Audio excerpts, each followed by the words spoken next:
They hated me because I was faster than them, and then I could just keep running. When did the handstand start? But with Lee that year, I had a big problem. So how on earth was I supposed to be hardball guess when I'm that good? What's it like coming into the Bears as a pretty newly established organisation? I'm for the truth, and I think the truth will set you free as much as everyone hates it. What would Aker now say to your AFL playing self? It's how paranoid you are. He gives me the best sledge of all time. Rightio, here we go. BackChat powered by Paywise. Would have loved to have this man in studio with us, but we went to the next best option. We're joining him from what must look like a movie set of some description. This man has literally done it all in AFL. Jason Akermanis joins us on BackChat. Aker, how are you? Well, Dan, I'm very good, thank you very much. It doesn't always bode well in life. Sometimes you float through up and down with 3 daughters and a wife who, for some reason, had no money growing up, but they got very expensive taste, but so far so good. Well, it looks like you're fresh on a satellite from the Maldives there with your backdrop. It looks amazing. Yeah, man, it's pretty good here. I mean, it's Queensland, but it has been so hot, honest to God, so hot.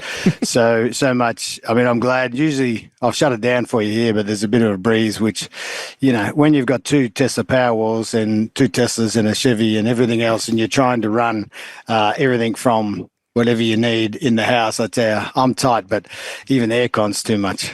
Yep. Oh. All right, Aker.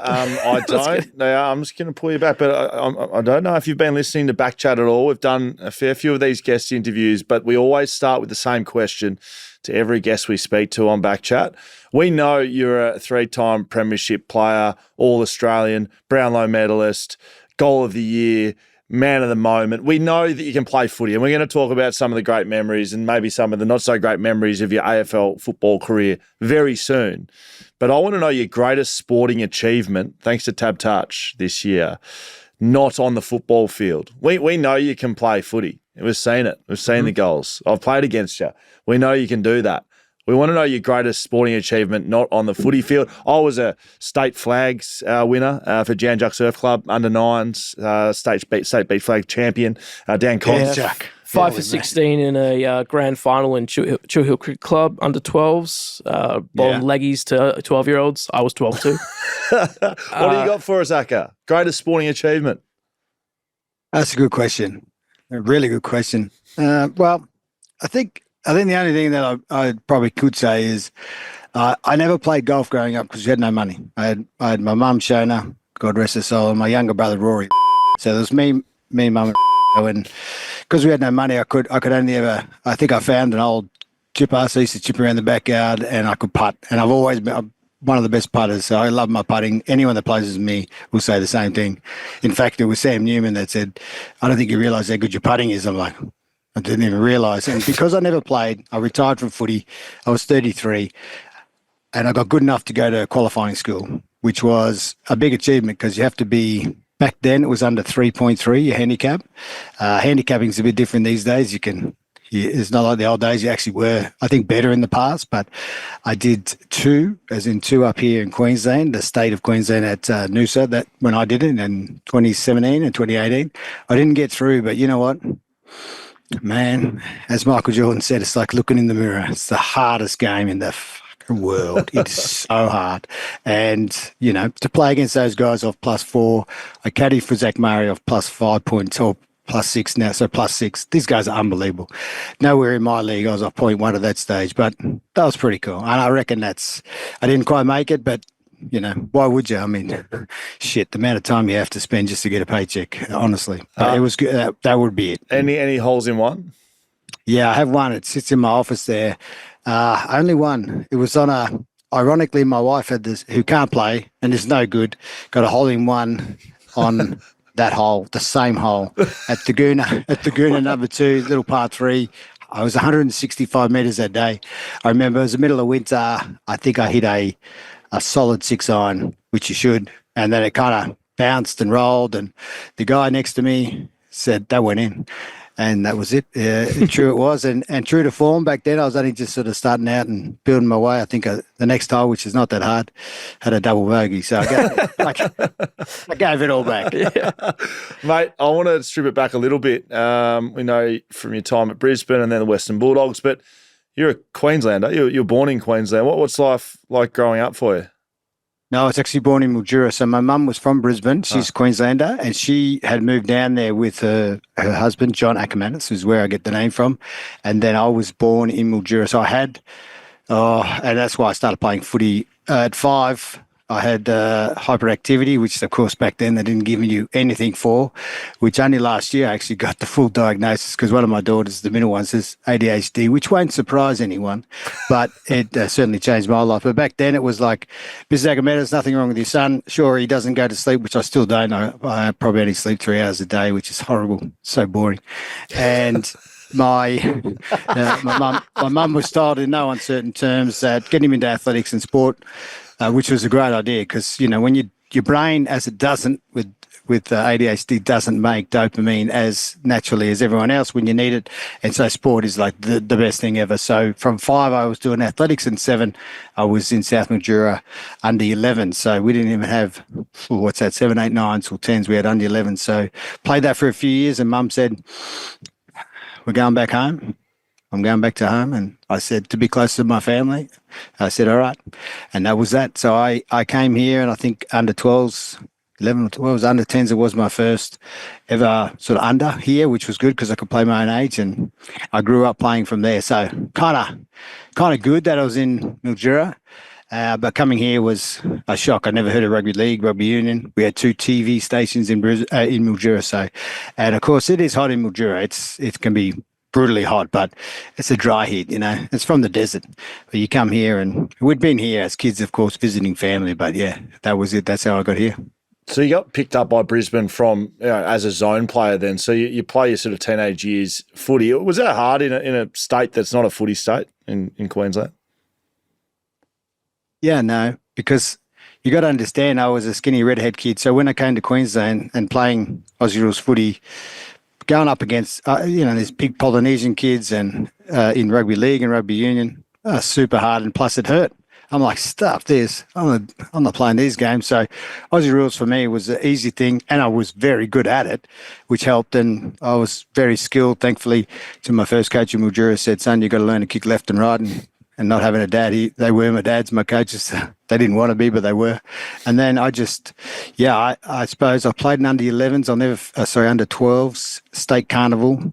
Clark Keating was in that team.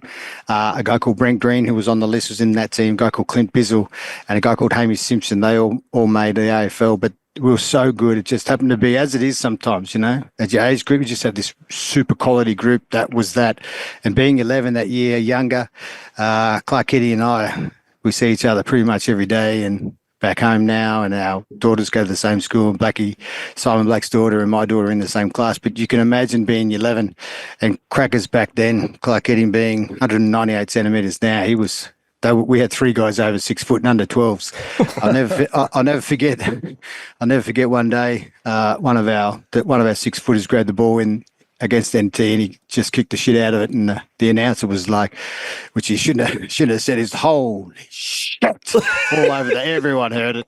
I was like, man, we had a squad. So me and Craig are still mates. So being good as a junior, and Vossi and I talk about it like, there were some very good players, but, we were, if not the best in the state, best couple in the state. So, they made it pretty easy. So what age do you reckon you realised that you were good enough to actually go and play professionally? Did you have that sort of as a goal when you were a teenager? Yeah, I did all the time. So every afternoon I used to go out. I'd watch the footy, which back then was great because the VFL was on 2:00 up here in Brisbane. And of course, it's much warmer. And when it rained, it was even better. I could go out and kick the ball by myself mostly because my brother Ricardo couldn't really kick that well. Anyway, I would go out and go down to the local, was the rugby union field, rugby league field, rugby union field, and I'd kick goals. So I nearly died when I was 15, and I think I was not sure about life, and I was in a bad way. I had a bad head injury, very bad concussion. From what? Took from a rollerblading accident. The back, I still don't remember, but this back part of my skull, which affects the vision, which is why I had double vision for 3 months. It was horrible. It's ironic because during my career now, I know we get subconcussions in footy, and some guys like, my former teammate, Troy Selwood, who had super concussions, and it really, really obviously affected him. And a lot of players can be affected with CTEs, but Ironically, after that, I literally hardly never got hit up there. Was either too quick or not brave enough. I don't know, but I got out of the way. So when I came back, because I didn't play that year, and it's probably the year that saved my life in a mental sense, because I ended up getting a scholarship to go to this amazing college called Nudgee College, which was all boys and full of sport, which I loved. And the next year when I played as a 16-year-old, I'd advanced myself, even though I was sort of underdone, and I just mentally was in such a better place that I just knew I wanted to play. My mum had given me some books, and I read those books, and they were wonderful books, Think and Grow Rich and 7 Habits of Highly Successful People, and I was good to go. I was starting to play in the reserves, and of course that system, which you guys might remember, and you would have come through playing down there, is that you're playing against men really quickly, and there's no other way. There's no under 18s bullshit. It's just like you're in it, and I was getting tagged then, so I knew at 16 that I was going to be good enough, and then sure enough, I got in as a 16-year-old in the Old Teal Cup in Adelaide, a place I never played badly, loved it. Was best on ground against WA in WA in Footy Park. They don't play Footy Park anymore, and that was it. The Bears said, come train in the summer, when Nathan Buckley was there then. I was good to go. Yeah, so the Brisbane Bears come into the competition the same year after the West Coast Eagles. So I kind of look at what Brisbane did in Queensland. It's a non-AFL state, but there's similarities between how they pulled that team together. So you're a part of the local cohort. You know, you're a Queenslander that gets pulled into that. After the fact a little bit, of course. So 95 is your debut. But what's it like coming into the Bears as a pretty newly established organisation? Like it was a new thing. It's all different because, for example, Crackers and Clark Heating and Michael Voss were 14, 15, they were on their list, and they had big lists back then. So they'd started to change those rules, and this is sort of the changing when you get Justin Lepage, Chris Scott, Nigel Lappin, and myself come through there a year older than me, and of course Vossi is 2 years older than me, and so is Lepper, sorry, and Nigel and Chris, who are still best mates, they are the next, born in 76, so it was, to be honest, if I could be frank, it's fucking hard. In fact, it was fucking brutal. We had a guy called Robert Walls, and Robert is still alive. He was a fucking lunatic, and I don't even mean that lightly. Like anyone that talks says, he toughened me up and toughened everyone up, and you couldn't have him forever, but man, he was tough, super tough. You played under some tough coaches like Robert Walls, Lee Matthews. I think you're under Rocket Eade at the Bulldogs. Yeah. Was he the toughest? Like, how did he compare to the others? No, they're all different. So Robert was a lunatic. I was so glad I had him for a year, even though I did that pre-season, but he didn't do the things that he did to me and everyone else because I wasn't really on the list. And he always thought Queensland kids were not tough enough. And the things he would do to you, man, if you did that today, you'd be sacked on the spot, I reckon. Like what? He would get players. So I had Dion Scott, who was, he's got to be 100 and, so 6'3", 6'4", 190, nearly 95 centimetres. And then on the other side, so we'd have a square and you'd have Maxi Kennedy. Maxi Kennedy's be about the same height. They're 105, 110 kilo guys. And we'd do the handball square game, which you would remember. Well, it's a classic one, Robert's favourite, where you got just 4 on each point, 3 in the middle, get it around, simple drill. And when you're not looking, one of those two fellas would run into you. And I'm not a big guy then. I think I was 72 kilos when I started. That hurt so much. I can't tell you how much it hurts. But then I'd never forget that drill when he did it to me. And I'd made the mistake of going late in the piece, like not volunteering early. And I was second to last. And I'd come out and 2 guys had gone back in. And Wolsey, true to form, said, "Oh, good," as I'm fucking bent over and about to hurl out everything I've got, and I'm so gassed. He's like, "Well, you go back in there, man." And I'm like, he did it again and again. And what he used to do to you is he would be here, you would be here, and you'd have someone like Maxi Kennedy or Dion Scott, and he'd kick the ball up in the air, and you would have to run back, and you had to back with the flight, which everyone knows in footy is enormously either courageous or stupid, depending on the line that you draw, and you just have to put up with it. So he was a lunatic. John Northey's the opposite. super relaxed, just casual, change the game plan at quarter time. That's why we had to get rid of him. He's fucking useless. But anyway, we came third under him, eighth, and then last. And he got sacked with like 7 games to go. We had Roger Merritt. He was okay, but, old school. And thankfully, we had some pretty good operators at the time. Andrew Ireland was our CEO, and they convinced Lee, even though he said no twice, to come, and he was wonderful. He really was. He was a changed man from when he was at Collingwood. And then I left Brisbane, of course, in 2006 and had Rodney here now. I've been through it all. So Rodney was just a fucking straight-up lunatic. He would just yell and just go crazy. And, of course, we were fortunate because we had a great older group at that stage who would just look at him and be cool with it. Some of the younger fellas, maybe not. But, he was very, very good in the understanding of the game, Rodney, but the application and the love and the fact that he's deaf in one ear didn't really help him, but he was a good coach. And it's a shame in some ways because he's got a lot of things that he could have fixed and didn't, and particularly giving information to the media and things like that. But, yeah, Lee was the best. So you debuted for Brisbane, the Bears, in 95 against Carlton, assuming that would have been a good game. But just sort of moving as we go. So 95 is your debut, and then the Brisbane Lions are formed in 97. So Wooden Spoon, 97 or 98, and then Lee comes. So what's that period of time like? You're merging with Fitzroy, you are a Queensland kid, you got a new coach coming, you're Wooden Spoon. What's it like? Yeah. Okay, so I was in grade 12. So I was at Nudgee College on a scholarship. They hated me because it's about 20,000 bucks in today's money, about 14,000. A lot of money to go there. And of course, I was there for running. I think they secretly wanted to get me for rugby union. There was a guy who was in my class named Elton Flatley who played for the Wallabies. There's many guys, and so my teammates didn't even know. I was on the back page of the paper. No one gave a shit.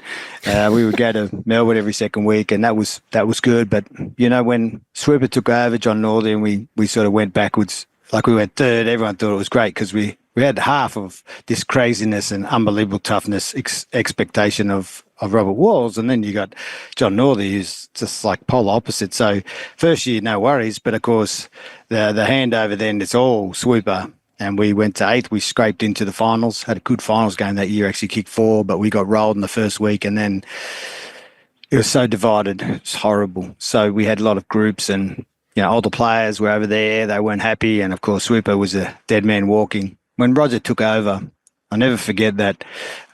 This has been confirmed to me. It was the chairman at the time, Alan Piper, who's now passed on, but he rang Andrew Ireland, and Andrew's a mate of mine. He told me this, and Piper said, "Andrew, give me a reason why Roger Merritt shouldn't be coaching next year." And I'm not even sure what he said, but it was basically, "I think we can fucking find someone pretty good. Just give us a chance. He looks okay, but he's a first-time coach. Let's see." We got Lee. When Lee walked in, you just knew. It was like, it's a bit like Fagan. Fagan had to heal here when he came back because the horror that sort of the club was left in. But Lee looked at the list, and I think he wasn't even sure how good it was going to be, or even if we were going to be that good. But Lee, to his credit, said, "Nah, I'll give it a go." And up he came, and we were all right that first year. We lost in a prelim. He took me, Darryl White, Chris Johnson, Justin Lepis to defence. So me and Lepo became all Australian defenders that year. Completely changed my career. Went from a forward to a back, and just grew. The 2000 we came 5th with just a lot of injuries. It wasn't quite clicking, and we just needed a couple of things to change. 2001 wasn't really rolling right, but we got it together. But it was the Carlton game that just solidified to Lee that we've got talent, but we don't have enough role players. And from that moment on, and I had an unbelievable first half of 2001, and that's where I set up the Brownlow win at the time. Even though we'd lost some close games, I was able to get 3 votes. So that's how it rolls. Not 99, and I think a lot of people would look at you without speaking to you like we are now and think they think about the goals, they think about the leading goal kickers, think about you as a forward and as a midfielder. But you were an All-Australian backman, best and fairest in 99. So that was Lee Matthews making that call? Yeah, and I'd actually played in defence. No one really knew this. I was, for some reason, even though with ADHD, but I could hyperfocus in footy. Like I can lock down someone, and I actually played a lot more than you'd think in defence in those 16, 17 years of age kind of time period in the twos and ones at Maine.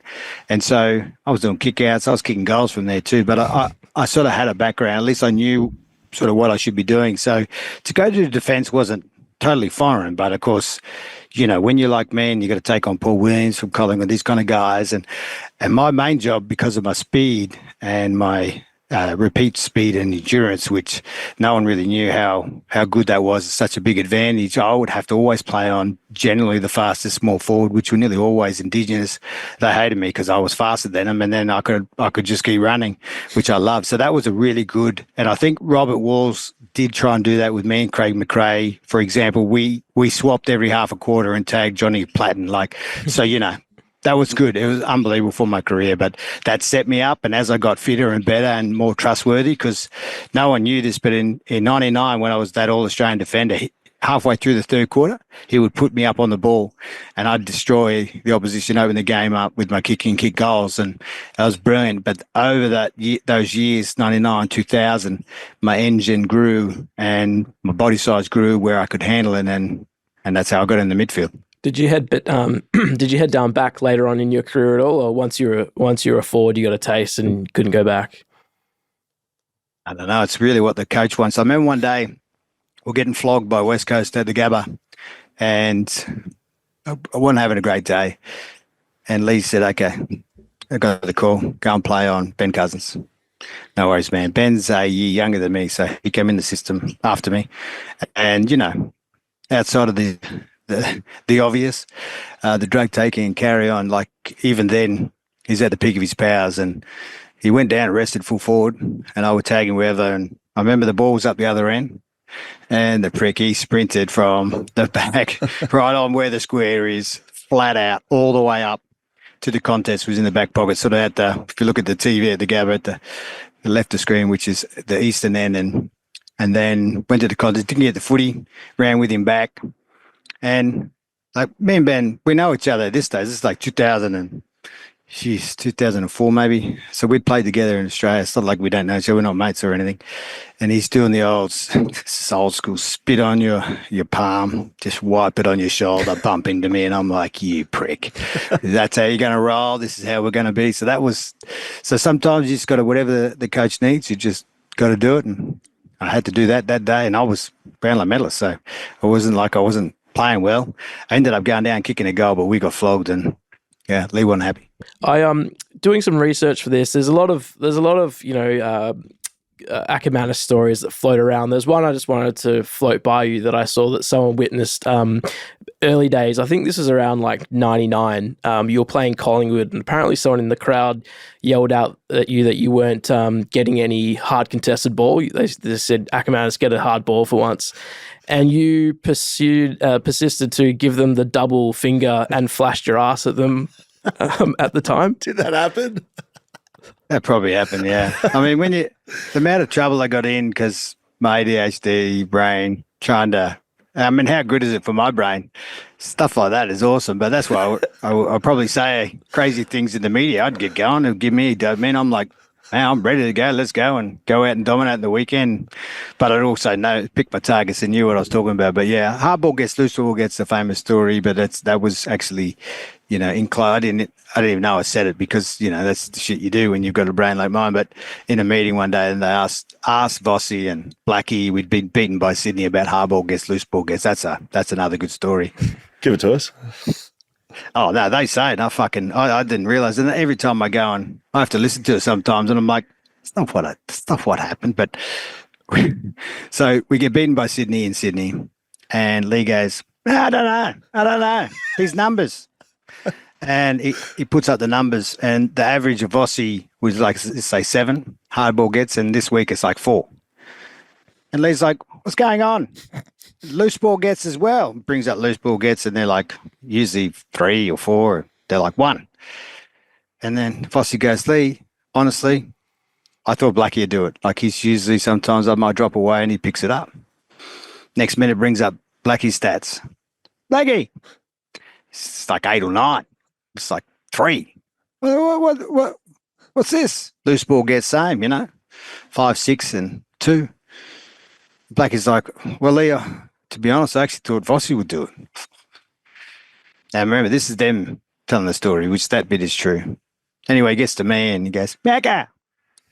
Harbour comes, hard ball gets are like, whatever they are, not as high as those boys, but, at least serviceable. And I'm like, none. And loose ball gets, which were normally like much higher, 7, are like the same or even higher. And Lee's like, okay, what's going on with his hard ball gets? And no shit, allegedly, and it's just how my brain works. I go, I'm there, and of course, all the players, it's probably 10, 15 seconds of silence. I went, Lee, so just tell me this. When you go into a contest and then you get a collision or you get some body contact, you get the ball, that's a hard ball get, right? Yes. Yeah. So that makes sense because I'm that fucking quickly. I go straight through, get the ball up. Fuck, no one could even touch me. So how on earth am I supposed to be hard ball gets when I'm that good? And the boy fucking lost it. It was just fantastic.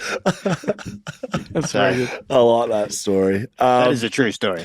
We're probably about the premiership years here, mate. 2001, 02, 03. You played another grand final in 04. But that 01 year, is special for lots of reasons. Your first premiership, but your Brownlow medal before that. We watched a bit of footage of Brownlow night and wondering what your reflections and memories are. Of course, playing in a grand final that next weekend, you're in Brisbane. And they're holding the Brownlow medal in Melbourne. It gets to the last round. And you're in front by 2. There's a game to go. It's Adelaide Freo. Andrew McLeod is 2 behind you. And it's one of the great reads. Did you think you're an opportunity at losing, or did you think, nah, I've got this. Brownlow's mine. Thanks for coming. Yeah, well, Bungle's a good mate of mine, Andrew McLeod, and we played in Australia together. And that 99, 2000, and we always got on great. And I'm looking at him, he looked so nervous. I was so relaxed. I knew I had a really, really good year and good first half of the year. But you know what? We played a BAM premiership. So I'm like, just don't think too much. But I did get 10 votes in 99. I thought, well, maybe got blonde hair now, maybe it'll work. And Andrew McLeod got 35 touches and kicked a goal in that game. Didn't get a vote. And that shocked him and me, I think.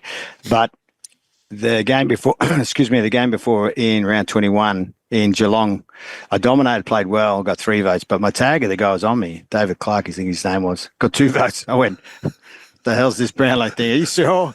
He didn't even get near it. Anyway, so that's what set it up. And yeah, I mean, everyone was shocked, and probably a lot of people, they talk about how much money they won on me and that. I wasn't shocked, but everyone else was. And I think winning it in that room, because people forget that week Ansett collapsed. And we all used to fly like they do now, Virgin. We used to all fly Ansett. Right. We didn't even know how we're getting down to the AFL Grand Final. Like, it was that bad. And really, and Lee told me about the conversation that he had with Andrew Demetrio, and you imagine how that went. Andrew's like, Andrew, he would have known too. I suspect that I was going to win. You got to come down. Lee would have been, nah, we can't. How are we going to get down there? Lee was like, I'm not sending my players down there and back. Like, we got to go to a grand final. And so Lee was already on that train. No, we're not coming. Andrews, you got to come down. And it's just, I can imagine you'd never win many arguments with Andrew Demetrio, but Lee won the day and we didn't have a chance to get down there. So I got a new car that day. I'll never forget. It was a Mazda Tribute, with the column shift. I thought it was great. Things were going a bit better. I wasn't paid awfully well, like huge or anything, but it was, saved up my money. I got my club suit and I go up to the, through the escalators in there.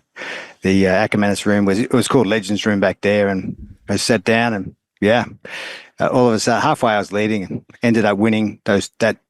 Obviously by 2 votes back then, 23 votes. You imagine 23 votes now. They get what a cribber get? Some ridiculous 2 point something a game. That's insane. That should never happen. But anyway, I won and got up there, and it was a shock, man. I could hardly sleep. I bounced out of bed the next day, went to train, and boys give me a cuddle. But man, we had a grand final focus on. Yeah, so you're the first player to win the Brownlow outside of the rooms. I didn't know that was because Lee said we're not coming. That's brilliant. Well, we didn't have a flight there, and the AFL, you know how tight they are. They wouldn't have let us fly Qantas. How did you play in the grand final?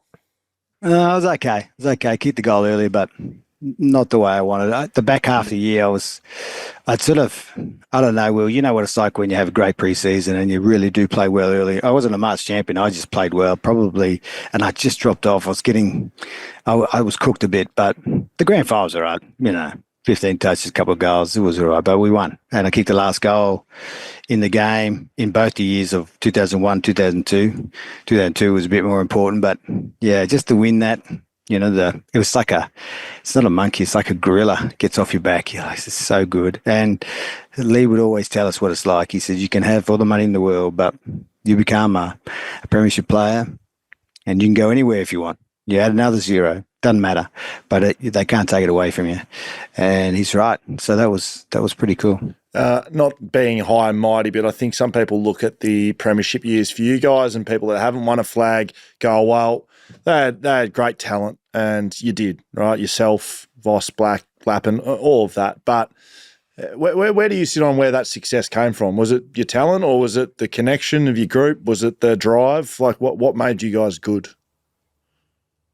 Yeah, great question. To me, the formula was the age profile got to nearly perfect for that group. I mean, Lynchy, he was 58 or something at that time, but except for him, when we won the first flag, I was 24, like peak of my powers, absolute prime.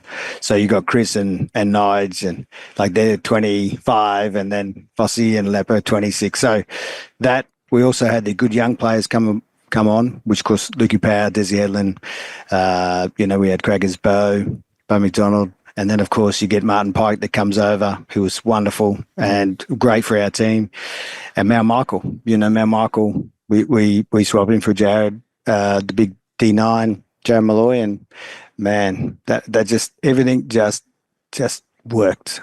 And we weren't playing overly well. We were 4-4 when we had that loss against Carlton. But, from that moment on, when Lee got the roles right, Lukey Power and all the guys, Sean Hart, that's what I think it is. And outside of Lynchy, he had the chronic fatigue. But, in our game plan, Lynchy ran further if he had to come off for a bench than he would in the whole game, because he just stayed around the 15-metre mark and just took marks. But back then, he had 2-3 blokes on him, and Brady then would get off the chain. So, yeah, I think that should answer it. And the one secret we had, which I have mentioned, but no one really talks about, is Dr. Phil Jauncey, who is our psychologist. He has the most brilliantly simple personality profiles. I am staggered that they don't use him now, and they know about him. And you've got some great coaches out there who know how good he is, and I don't know why they wouldn't use him. But anyway, that's me. No. So what sort of work did he do? Because I was speaking about our year when we won a flag, and I put a lot of it to the mental work we're doing behind the scenes in mindfulness. What was his name, and what was he doing? Yeah, so Dr. Phil Jauncey, his personality profiling, if you've ever seen it, super simple. You're either Mozzie, Forcer, thinker, feeler, but you'll get pairs and triangles. So we had, and which you do in successful teams, a lot of captains say, for example, that they just nearly always thinker, enforcer thinkers. So that's Lee Matthews, nearly identical to the great Wayne Bennett, because Phil works, it still does with Wayne Bennett. So you've got a lot of those. We had enormous amounts of which you need. It was quite staggering. I think we had 16 out of 21 who were either enforcer thinker or enforcer mozzie, enforcer thinkers, and that's important, because enforcer mozzies and enforcers are just like straight off the bat, just ready to go. They're aggressive. Put him in the middle. Nigel Lappin, who's one of the more unusual ones, who's a thinker feeler. See, Nigel is going to warm into the game. It's got to be all about the team. So Nigel's your best sort of first change. Let him warm and feel the love. And when you say to Nigel, we need you, it's good to go. And so that brilliance, Phil had been there since I was 17, I remember too, and none of the coaches used him. But Lee got it. And I think over that pre-season, Lee went, wait a minute, think you're onto something. So everything from that point on, including our partners, they got profiled. All the staff, I still use it now, and I can read it and save 12 years of work and go, okay, Will Schofield's this is what's going to make him tick as a coach or a mate. Yep, don't make it complex. Whatever it is for Will, let's just do that. And when I coach these, if I ever coach a league player, I do a lot of coaching, but when I even use it on them. So, I think it's hopefully that explains a little bit how it works. Mate, it's insightful because I just think people think, oh, well, they're just good because, there are a lot of good players. Well, you did, but you still got to get it all to work. There's lots of teams with lots of good players. So that explains a bit of I've never heard that before. Craig McRae, just before you go, before you get to the next one, he's like a rare one. Everyone knows Fly. But Fly is a Mozzie. So he's off the really big Mozzies, and Mozzies buzz around, annoy you. When they're uncomfortable, they're always talking. They need friendship, so they avoid negatives. But he's got this huge thinker. So as soon as he gets off the ground, he's like writing lists, doing this, and need the order. So if Mozzies are notorious that they're horrible because if they don't have structure, they just are all over the place. So Fly's got the beautiful part of the thinker and then the Mozzie, and I have no doubt you see a little bit of that, and the players probably love that. But that'll give you an idea of the difference. Where Chris is a big enforcer thinker. His brother is a thinker enforcer. No, sorry. So Chris is the thinker enforcer, and Brad is the enforcer thinker. You could tell that if you watch him because Brad's just a little bit quicker and to give you a jab. Where Chris will, and then give you the answer. That'll give you sort of the spread. And Vossi's pretty much identical to Chris in that structure. Lepper was a Mozzie enforcer, if you remember. He coached, which would have been be an animal. How's this list you're rolling off? Like Voss, both Scott brothers, Lepich, not too long ago had control of the side. Craig McRae, like to have these guys all as head coaches in the AFL, like that's not usual. Did you know that at the time that they would be future coaches? Could you tell? Well, I was pretty good. I thought I know a little bit more than them at the time, but no, you never know. I tried. No one to give me a job, so I got a degree in coaching, and that's the way it rolls with the AFL. If you talk too much, maybe, and not everyone's cup of tea. But honestly, anyway, no, those guys, they're leadership. They're in leadership teams. They sit in front of me in our meetings. You've got the order. You'd have to sit in the same spot so Lee knew where you were. He'd get used to it. If you moved around, it would just freak him out. He'd go, Mal. Mal's over there. Anyway, he's pretty funny like that. But yeah, those guys, I mean, yeah. I say this, and I honestly say this, and I would be stagnant if they didn't agree, but coaching, to be a good coach, wasn't that they were just good leaders when they played. In fact, that leadership was not really guaranteed. It's coaching takes time. It takes, 5 years, you're like getting your game, and 10 years, you're like, whew.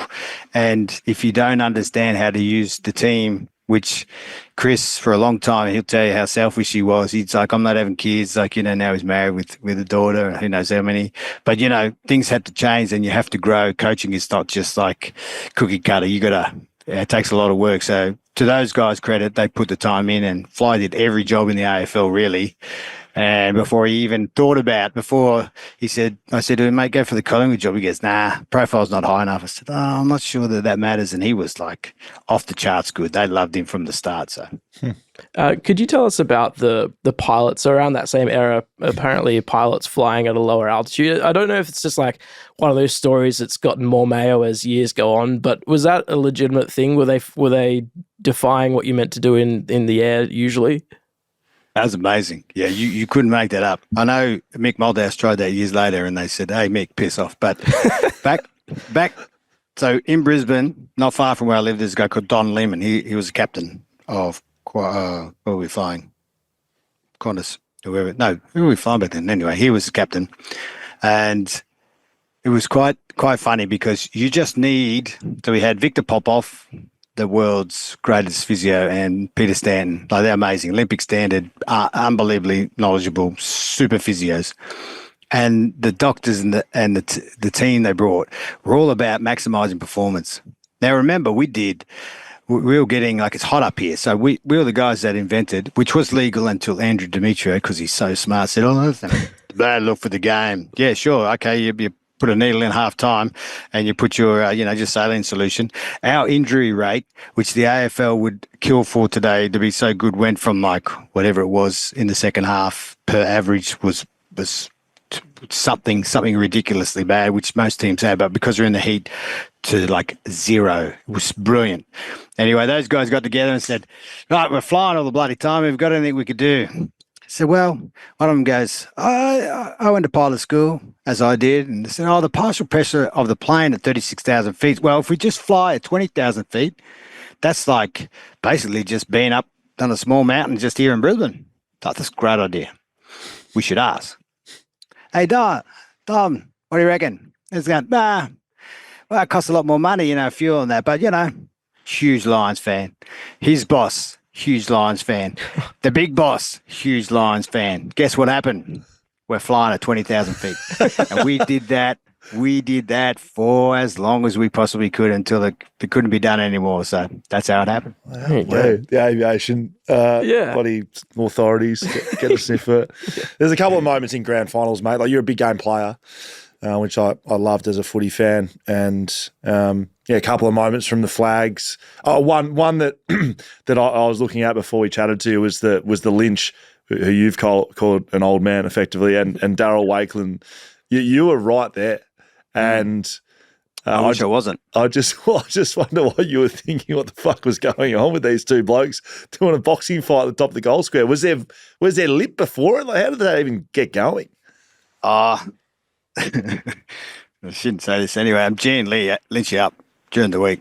Him and I are in the lockers next to each other, and even though he's 14, 15 years old, I mean, no, he's not that old. I think he's 9 years older than me. I'm like, mate, it's your last game, I'll tell you what, if something goes wrong, man, just get up. So we're having a joke. Lynchy, unfortunately, did his quad. Anyway, he went off and they injected it, and Lynchy would have done anything just to stay there without pain. And I think just in that moment when Wakeland was just being normal Wakeland shit that he put up with, it wasn't anything unusual, but I just think that moment emotionally, it sort of just got to Lynchy that this is my last game and fuck this guy and my quad's fucked and I can't, my kicking leg. And anyway, then he starts, obviously, 55 fucking fresh air swings and misses everything. And I thought, fuck, maybe we should get involved. Me and Sean Burgoyne at this stage, Silk obviously went over to Hawthorn and we got in there and fucking, he jumps on me there, Silk, and I'm like, fuck, the fuck are we doing in here? And I'm like, get the hell out of here. Now, I don't think me and Sean Burgoyne would ever say that we could win a boxing match. In fact, I won most of my boxing matches by 300 or 400 metres. But, man, I'm glad we didn't get one of those just drive-by accidental ones from Lynchy. He had landed. He says the greatest suspension he's ever got because they charged him with 4 striking and 5 or 6 non-striking or some shit. Attempted striking, yeah. And Lynchy's like, 4? I'll take that. If I had got him once, everyone would have seen what happened, but he didn't get him once because he's still standing. So, yeah, me and Sean, lucky we're quick and we got the hell out of there. That was 03, that one. So 04 that was. Was that 04, was it? Yeah. Right, so that was in losing grand final. Right. Yeah. And that's the one that just eats at everyone's soul because, 1, we were in front of halftime. 2, we knew that they would choke, and we always had them. We always had another gear, and the fucking AFL made us play our home prelim final, and the rules were fine as far as play one game at the MCG, but the boss of the MCC at the time said, no worries, we'll get it back another year. Andrew never rang him, the prick, and we'll never forgive him. In fact, anyone on that list, anyone that was even a support staff, they saw Andrew Demetrio, you ask him about even Lee now, you'll just see their whole demeanour turn. And we had to play the home prelim final against Geelong, which we probably should have lost. They were really good, and we copped 3 injuries that we should never have got. Brownie broke he had a fracture, so he broke his inside just at the top in his sort of knee area, so we had to inject that. Lynchy did his quad, which he wouldn't have done at home, or at least not as bad, and then Craig McRae did his hamstring. We took those 3 in there into the grand final, and it's all bad. The short week, fly back, we should have stayed down there. That is one of it's amazing. You win 3, you think you'd be pretty happy, right?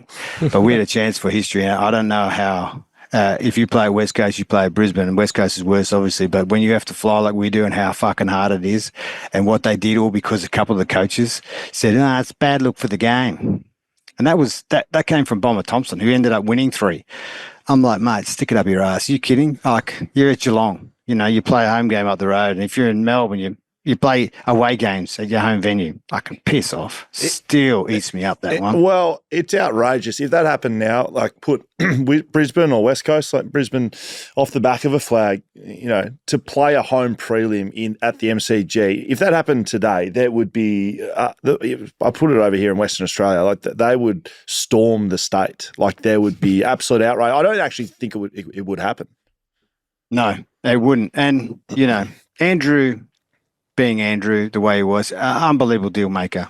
That's the thing. He was on our side, and it was awesome for us. When we had TV rights, he would really go to bat for us. And when they stole him, and they should, because he's a great deal maker. But as a person and a decision maker, and as history would show, when he got his back up, or he thought it was in the best interest of himself and probably a couple, being Melbourne based, and if you've ever played outside of Melbourne, you know that there's a fair bit that pisses you off about that kind of dynamic, then he just did the wrong thing. And I'll say it, and I say, hey, come and sue me, man, because everything I'm saying is absolutely true. You can try and get me for defamation, but defamation isn't the truth, mate, and that's the reality. When did the handstand start? So that was 99. I'll never forget, I was watching Ronnie Burns. No, Ronnie, we played together in the Allies in 96. One of the greats, number 8 for Geelong. I was a Geelong fan growing up, my favourite player. So the week before Ronnie's down in Geelong. He's down the Gary Ablett senior end and ducked around a couple of people late in the game, and it was pretty much over. But Ronnie kicks a good left foot snap.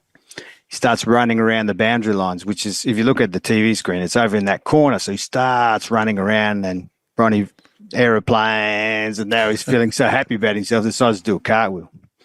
Anyway, next week, shows up.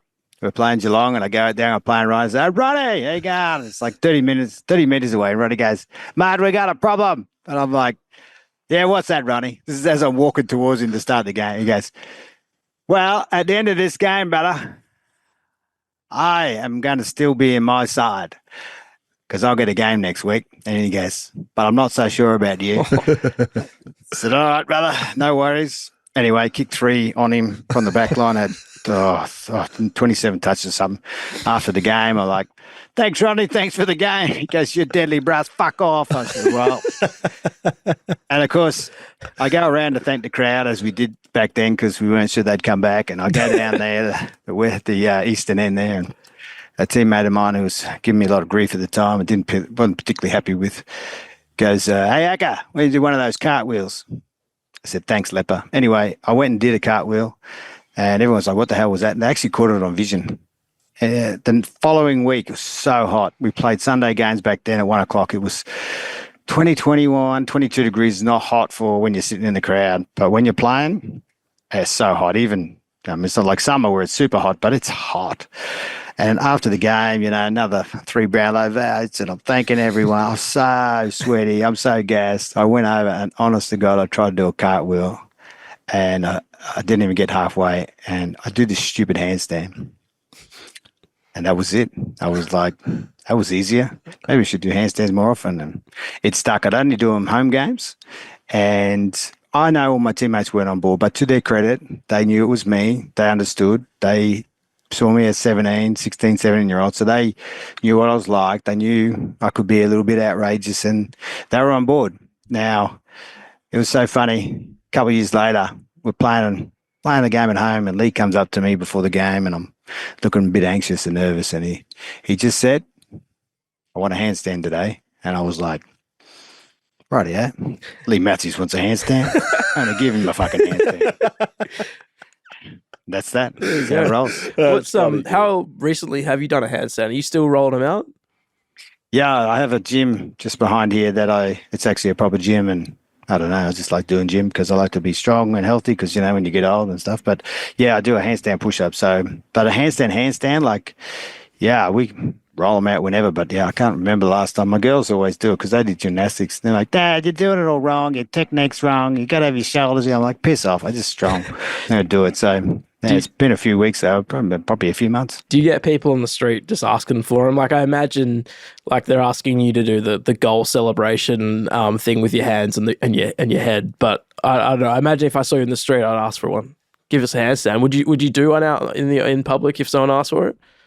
I have done them. I've done them for fun. I was at the Queensland Cricketers Club and I sort of came in thongs, and that's not allowed.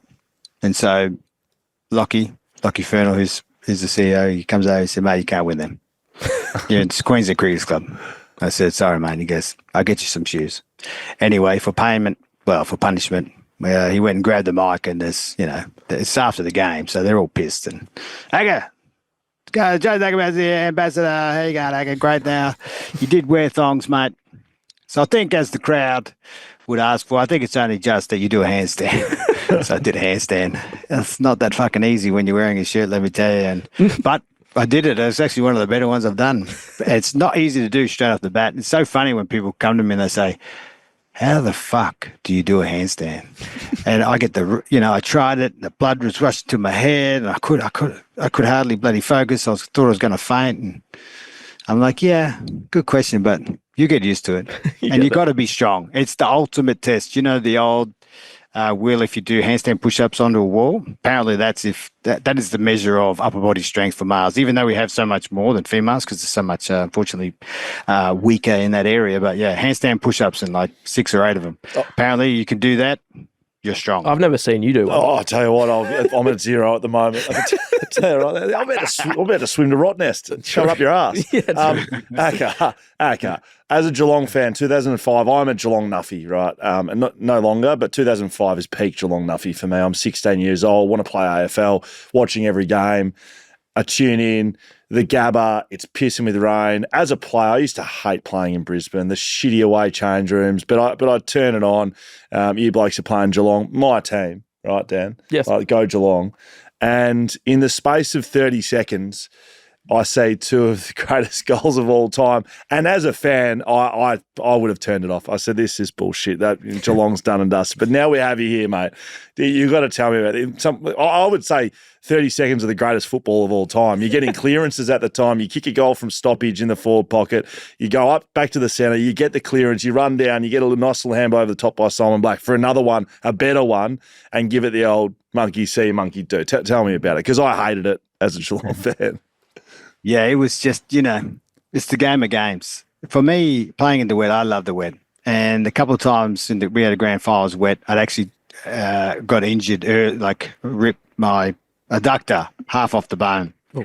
And I'm so saddened because the wet is my thing. Go and have a look at wet games. If I'm not the best or one of the top of all time for wet games, no one is. Because when I was a kid, it would piss rain here.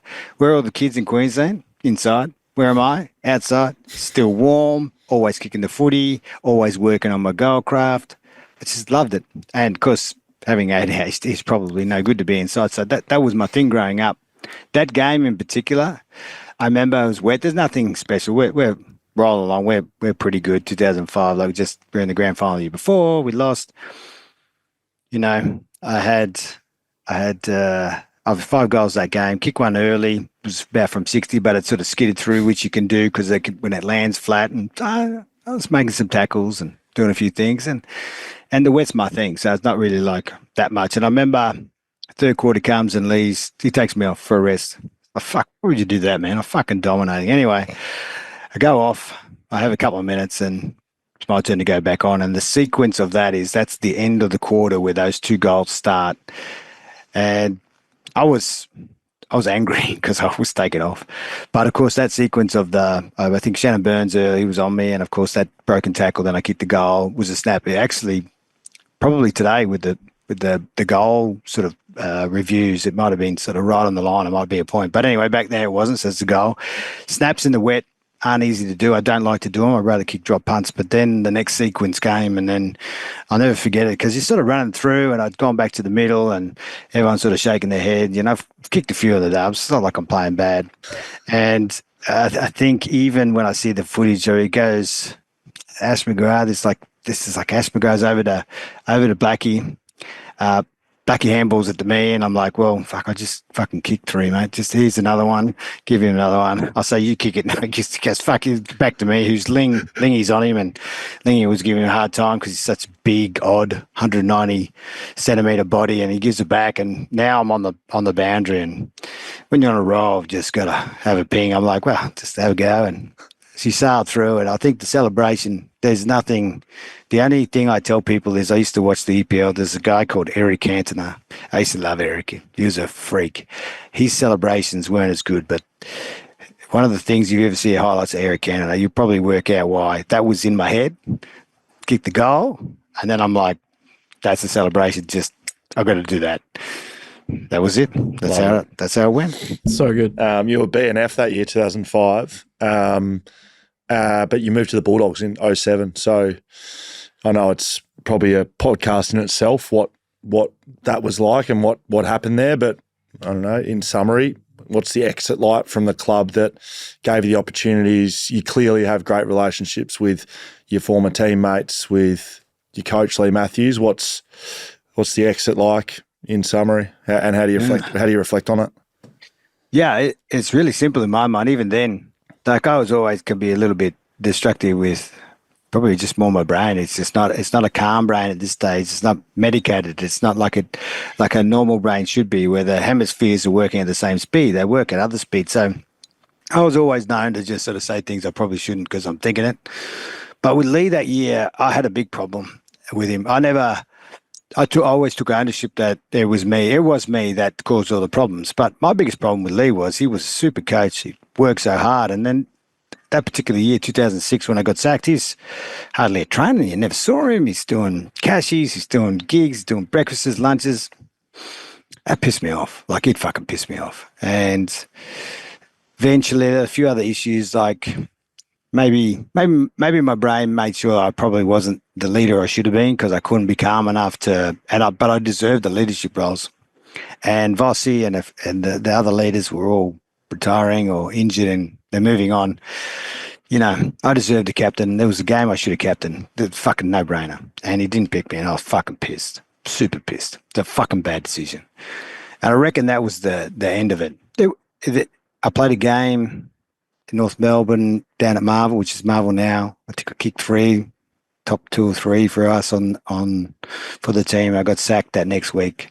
I mean, in the end, Lee and I had agreed, as we would, our relationship was really good back then. And until this point, you can't hear that, can you? No. No, hang on, that's all right. It's my wife ringing, and it sounds like a Japanese lady, but it's your wife. She's ringing. Answer the phone. Anyway, so Lee is now like, we agree, end of this year, man, I'm out because we can't work together. You're doing this. You're not giving me the roles. Like, it's pretty fucking clear that either you're not happy enough and trust me enough to do this, which I fucking think I deserve, and I think you're not coaching well. No worries. And then that sort of happened, and then Lee just had enough, and he just said to Vossi and the boys, and this is what pissed me off about the whole thing, is that Lee, instead of owning it and saying, I'm the coach, this is unworkable, you're out, you're sacked.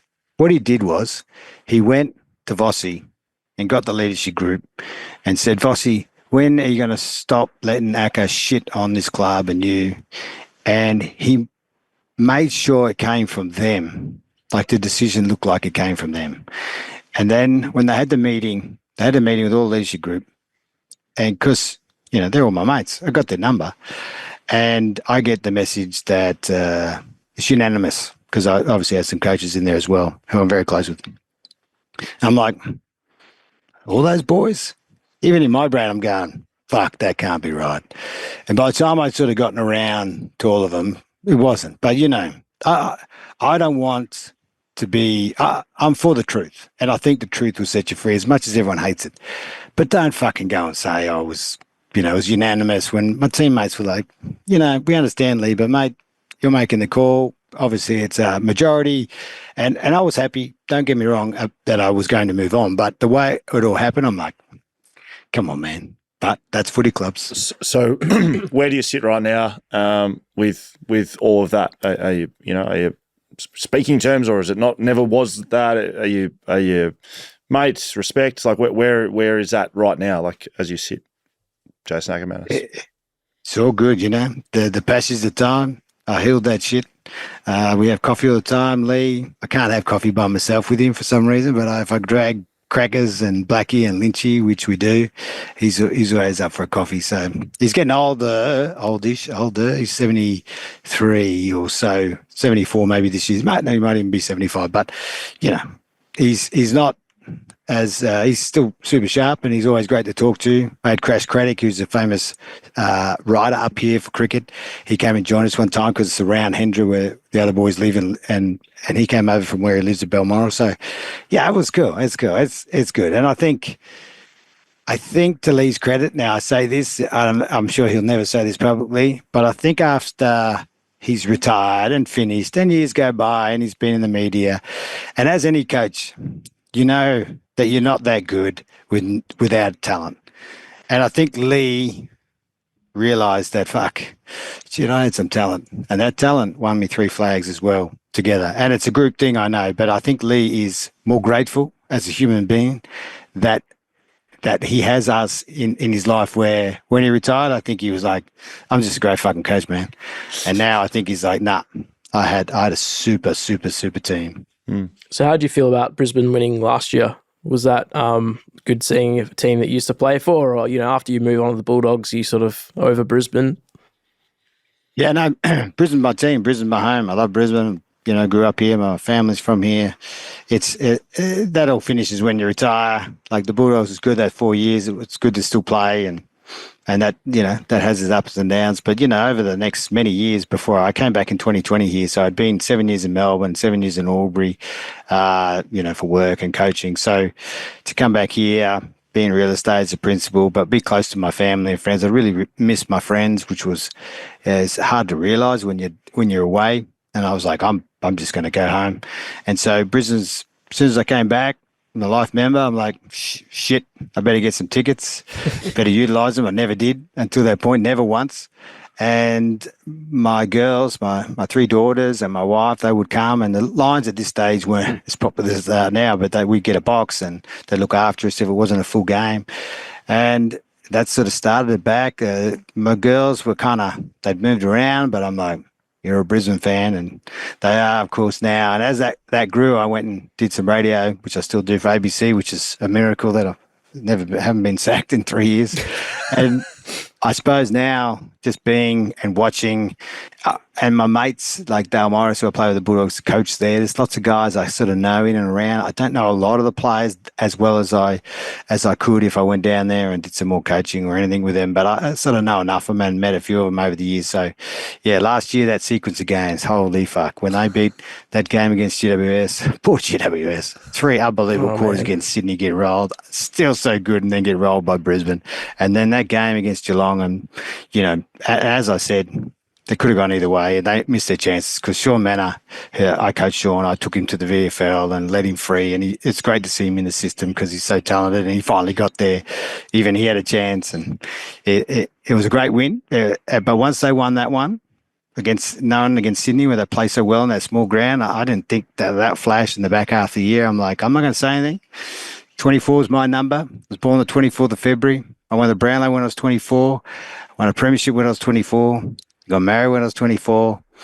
I should have seen it coming, shouldn't I? 2024. And we won. That's good. And we won. Mate, you have your time at the Bulldogs and that finishes as well. But just look over your career and what you've done. Premiership player 3 times, Brownlow medalist, best and fairest All-Australian. You've effectively done everything that you can do in footy, anything that matters, to be honest. Do you still want to be involved in the game? You've said it a couple of times today, and I've seen you speak about it before around coaching and not getting opportunities. Is that a path that you've now closed, or it's still something that you're chasing and want to be involved at the highest level? That's a great question. When I came back, and it was the first time in 2020, I went into real estate, then went out my own. So by 1st of January 2021, I was a real estate principal running my own show, which is very unusual. But it was the first time I was freed up of anything that involved footy. So footy being my life, and we're so good at it, we love it, we think we should continue there. The 2 things I learned is that I was really happy. I was happy to finally stop this pressure that I put on myself to be involved, because I think I can coach. In fact, I fucking proved I can coach. And I was so good on game day, way better than I thought. Got my degree, did my apprenticeship, and to not get a go was rejection. But that's the way it is. I understand. No one in the AFL wanted to give me a go. So, and the reason I say that is because I tried. Don't worry, I tried. And when I rang Adam Simpson to get a job at West Coast, I said, "You got any jobs coming up, Simo?" Because I know Simo and played with him. Played against him as well. Played with him for Australia and a few other things. He said, "Yeah, good question, Aker." And he ended the conversation like this. He said, "Aker, I just want to say one thing." I said, "Oh, yeah." He goes, "We want team players." I got off the phone. I said, "That fucker thinks that I'm not a team player. This is the most successful team ever played. I was the best tackler. I gave everything to the team. That was my role. Just because I was good and kicked the goals, it doesn't mean I wasn't playing my role and the part for the team." I'm like, you know what? That's probably the perception. And that's why you're not going to get a job. Read the tea leaves. I get out. Really enjoy being out. There's no way I could go back into coaching at the moment. There's too much on. I've got a daughter that's 20. It's in university, and she's working at a law firm, probably going to come for work for me in my business in the property management side. I'm a real estate principal. I'm running the property management at the moment. It's just too hectic. I really enjoy doing some of the one-on-one stuff, but more I do help my mates. They pay me, don't worry, don't get me wrong, and their kids as they're coming through 12, 13, 14 and getting their kicking, because there's only one guy I've ever seen, and it's me. And it took me a while. I was an unbelievable kick, but I had to learn how to teach kicking, and I've never seen anyone get any close to it. There's 2 elite kicks in the Brisbane Lions. They just won the flag. You've got a guy called Zorko, a guy called Reveal. The rest aren't elite kicks. They can kick, but they're not elite. So if I could just work with elite guys and work with that stuff, but I know so much. Weights, sprinting, repeat speed, you name it. I had the best teachers, and I've got stuff that you wouldn't even think about what I know. Zone 2 training, math running, could go on forever. If I can help those individuals who are already at the top and just tweak them, that'd be awesome. But yeah, I don't think I've got the time ever to do it again, and that's just that. Well, if the tea leaves were different, maybe you could have been a premiership coach of mine at the West Coast Eagles. By the sound of the thing, maybe Simo could have got you on board and you might have been coaching me in the back line. Who knows, Aker? Mate, the problem is the AFL, I'm not even sure how it works, but if politics tells me anything, that there's never going to happen. No one's ever going to give me a job. Fair enough. Mate, it's been brilliant chatting to been wanting to do this for a long time, and some great stories. I think you've heard enough questions from Dan and I, but before we let you go, we do give the opportunity for our audience. Got a great audience here at BackChat to ask you some questions, and sometimes they're left field, sometimes they're not. Have you got a little bit of time for a couple of questions from the audience, mate? Absolutely. Always. All right, very good. This is Social Media. I feel like Jason Akermanis would appreciate that. Not social, Scotial. That's right, Aker. I thought you might like that. Scotial. That's good. Yeah, Scotial. Is there a paid subscription? I'm on board. Is it like the Truth or something that's just awesome, or Epoch, something amazing? Well, mate, we could actually set up a naming rights partner, and I feel like Akermanis Properties could be a perfect fit for Social Media, brought to you by Akermanis Properties. What do you think?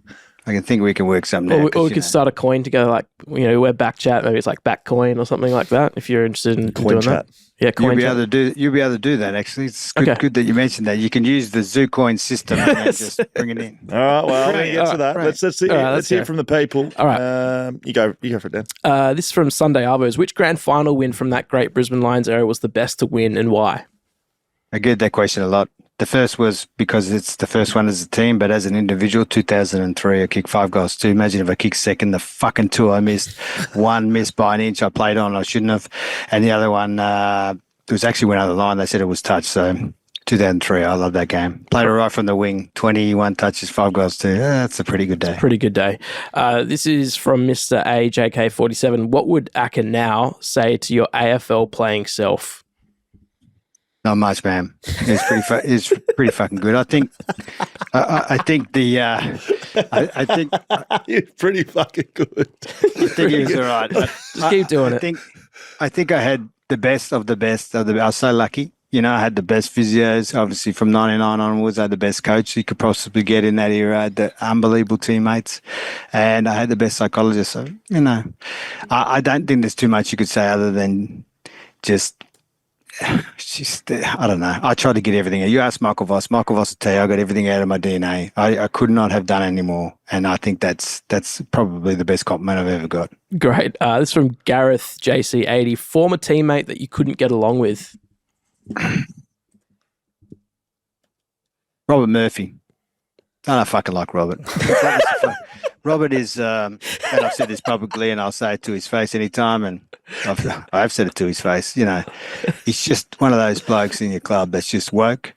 He's opinionated.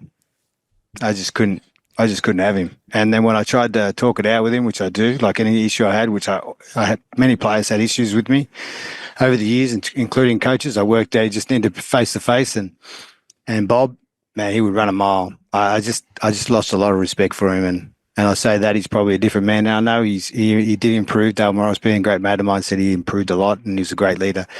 But yeah, when I was there, man, he had his chance, and he is super disappointing, and can't stand him.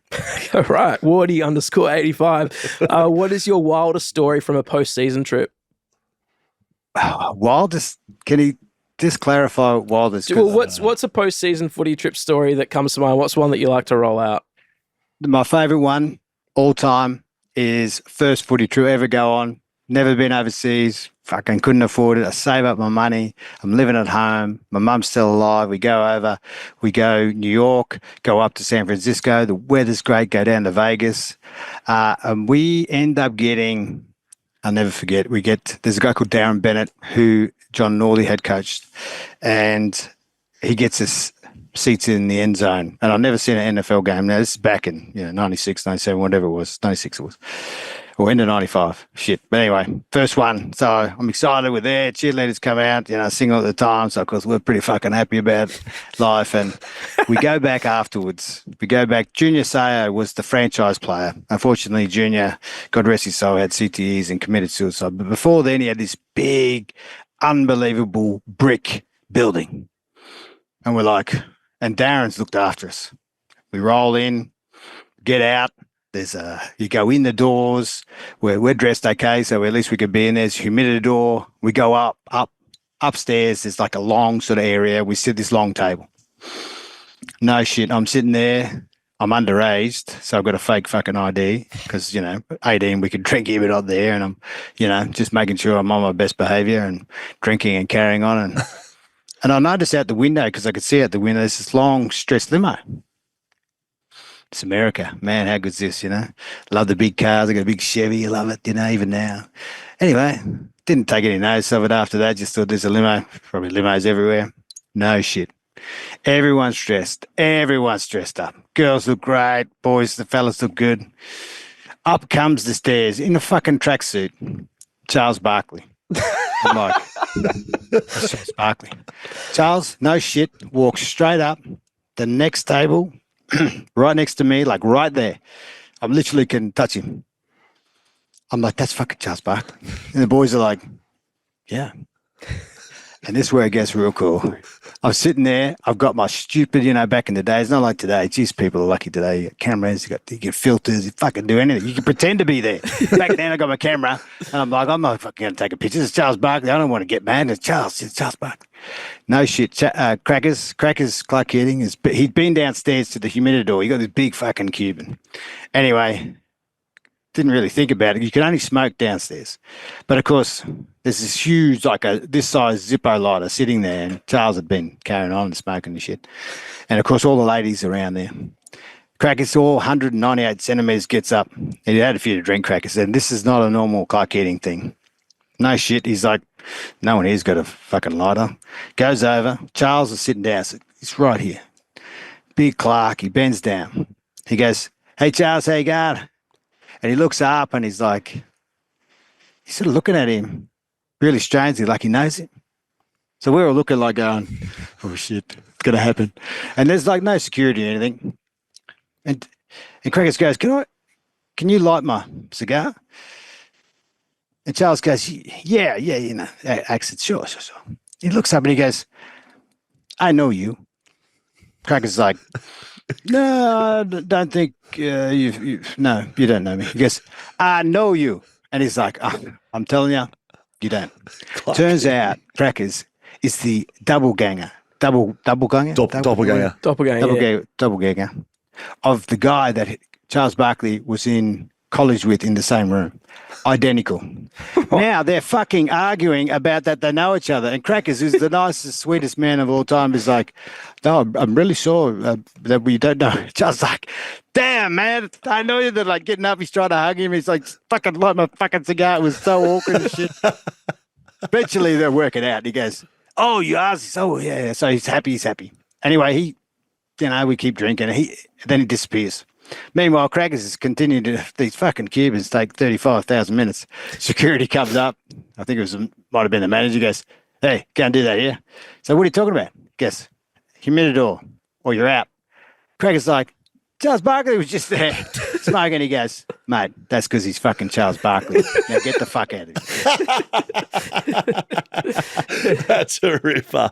Hold on, Oh, okay, Charles, that's good. That's True very good. story. He couldn't make it up. First Thankfully, time- there's 12 guys there who saw it. It's the only thing I could. That's very I didn't good. even get a photo. First time Mac has told that story, by the way. Yeah. We've got a couple more for you. Underscore BC, favorite sledge you've given? Or saved. Yeah, or received. That's good. Yeah, I think the best one I received was from. He didn't tag me a lot. Kane Corns, Cornsey. Yeah. And it's so funny. Cornsey, he's. When I played against him, obviously he's not fast enough, so I'd tell him up. He'd often go on to Blackie. So anyway, this one day, this is how paranoid you are. He gives me the best sledge of all time. And I'm walking off at halftime at Footy Park, and I'm giving him some verbal. I was like, yes, I'm calling him names and can't play and can't kick and got no talent. And he's like, fuck off, Acker. Even your own teammates don't like you. I was like, what? The next quarter I go out and I'm like, this is what it does to you. And I'm like, my teammates don't like me? You fucking serious? And in my head, I'm like, next quarter I'm out there and I'm like bumping him and carrying on. I said, what do you fucking mean my teammates like? He fucking told you that. And he goes, oh, leper. I'm like, fucking leper. Fuck you. That's not teammates. That's one bloke. Fuck you. But he got me. No, Me, that's and good. I've used it since. So, Cornsey, good job. Yeah, and I think he'll like that as well. That's very good. Bangs underscore 21. One player that you would have loved to play with from any era. What a question. That's such a good question. I mean, I actually played against Gary Ablett Sr. and Gary Ablett Jr. I was in the crossover. Yeah. Geez, it would be good to be kicking the Gaz Sr., I reckon. I mean, there's a lot of guys I watched as a kid. I used to love Hawthorne, Dermy, but yeah, I reckon he would be the guy. Like, if you got a guy who was that dynamic and that good, there's been some amazing players in the league, but what he could do, right or wrong, left or right, like he had so much game. Honestly, he would have been so exciting to watch and play with, and yeah, probably Gary Ablett Sr. Great answer. We got two more, and I think you're going to like this one from the Ash Pod. How's the crypto going? Crypto's going really good. So Zoocoins, you could look it up, and Zootopia. So it's the only one ever invented that is separated. So that's properly decentralized. And then you can buy them now on Zootopia. So it's in the soft launch, which means everyone that has Zoocoins is involved. And then it goes internationally, I'm thinking like next week. So middle of the month. So you'll see it because it's the thing that it is the thing that Elon Musk has ever wished for. In fact, it's so good. It's exactly the same specs that Facebook wanted to do with Libra. And man, we're looking forward to the day where even Trumpy or Elon Musk goes, this is as good as everyone says it is. And you can do everything with it. You won't need cash. Every merchant can just say, we accept Zoocoins. You go anywhere in the world, it's the crypto. When they go to Mars, they'll just need a server. They could probably just use some satellites because it's about to go into the terrestrial area of satellites. So you'll be able to be in the middle of nowhere, get no reception and buy and sell. So yeah, so hopefully that answers your answer. It's pretty fucking good. Very good. Last one. I'm in. Last one. I'll transfer my Dogecoin over, I reckon, to Zoocoin. Tappy95. How do you like your eggs? Sincerely, the Eggman. Yeah, I just had eggs for lunch. I love my eggs. So I usually like it. There's this place grilled. I don't know if you ever had the chicken season, they have it, and I always sunny side up. Simple as that. So if you can, hopefully that answers your question. Good. I do Sunny love my side up eggs. Mate, Very it good. does. Honestly, a brilliant chat, mate. And hopefully it was good for you too. But we loved having you on BackChat. Thank you for your time. Did you have fun? I had a lot of fun. Thanks, guys. I mean, I've done a lot of them now, but I actually was looking forward to it because I knew you'd be, I suppose, mentally and the questions and everything that we're talking about for today. Like today's today and everything that's come before it. And I knew you guys would give me a fair chance to explain myself and your questions would be awesome. And they were. So good fucking work. Thank you. Mate. Good fucking work to you too. And a big thank you to our partners and supporters. It doesn't happen without you guys. Paywise, of course, partnering the podcast, powering the podcast this year. TABtouch doing their thing. We've got ID Athletic, Leadable Precinct, Whippersnapper Whisky, Shelter Brewing Co, On One Plumbing Services, Camera Electronic, and Mamba Digital. Yes, Akka, that's right. We could power a NASCAR jacket with our sponsors, but they're bloody brilliant. They look after us. Thank you very much, mate. Thank you. Anytime, fellas.